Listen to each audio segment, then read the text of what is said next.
नमस्कार, दर्श न्यूज देख रहे हैं आप और मैं हूं आपके साथ स्नेहा मनोज। देखिए, राजधानी पटना में लगातार आपराधिक घटनाएं देखने को मिल रही है और ऐसे में सीधे तौर पर जो अपराधी है वो पुलिस को खुली चुनौती देते हुए सामने आ रहे हैं। तो साफ तौर पर आपराधिक घटनाओं का जो सिलसिला है वो निकल करके सामने आ रहा है और इसी कड़ी में खबर दानापुर से निकल करके सामने आ रही है, जहां रानी तालाब थाना क्षेत्र में बड़ी आपराधिक घटना देखने को मिली है। एक बालू कारोबारी को कुछ अपराधियों ने उन पर फायरिंग शुरू कर दी, जिसके बाद उनकी मौके पर ही मौत हो गई है। तो साफ तौर पर पूरा मामला दानापुर से निकल करके सामने आ रहा है, जहां दानापुर के रानी तालाब थाना क्षेत्र के धाना गांव से पूरी वारदात निकल करके सामने आई है, जहां बालू कारोबारी रमाकांत यादव अपने घर के नीचे बगीचे में टहल रहे थे और इसी दौरान कुछ अपराधी जो है वो पहुंच जाते हैं और लगातार फायरिंग कर देते हैं और कई गोलियां जो है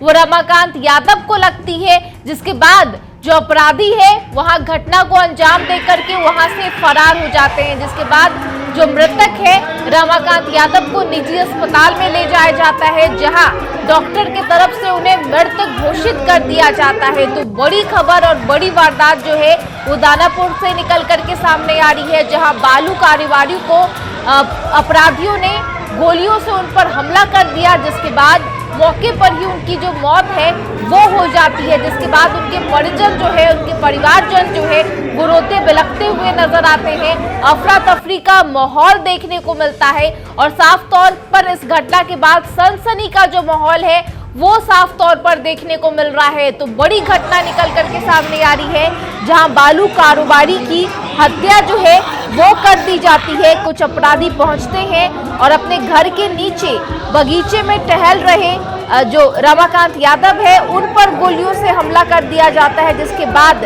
उनकी जो मौत है वो हो जाती है। आपको बता दें कि इस घटना के बाद कई थानों की जो पुलिस है वो मौके पर पहुंची है और मामले की जांच में जुट गई है। इधर जो मृतक के भतीजे सह मुखिया राहुल कुमार यादव का भी बयान सामने आया है। साफ तौर पर कहते नजर आ रहे हैं कि 15 साल पूर्व मेरे पिताजी उमाकांत यादव की भी गोली मारकर हत्या कर दी गई और उसके बाद अब उनके चाचा रमाकांत यादव की भी जो हत्या है वो कर दी जाती है। कुछ अपराधियों के तरफ से ये जो घटना है उसको अंजाम दिया जाता है। दानापुर के रानी तालाब थाना क्षेत्र से ये पूरा मामला निकल करके सामने आ रहा है। फिलहाल पुलिस जो है उस मामले को लेकर के जांच और कार्रवाई करते हुए नजर आ रही है। फिलहाल इस घटना को किस वजह से अंजाम दिया गया इसका कोई स्पष्टीकरण अभी तक सामने नहीं आया है, लेकिन रमाकांत यादव की मौत के बाद लगातार परिवार जो है वो दुख के माहौल में है और सनसनी की जो तस्वीर है वो साफ तौर पर देखने को मिल रही है। फिलहाल पुलिस इस पूरे मामले को लेकर के कार्रवाई और जांच पड़ताल में जुट गई है। फिलहाल इस खबर में इतना ही। तमाम खबरों के लिए आप देखते रहे दर्श न्यूज। नमस्कार।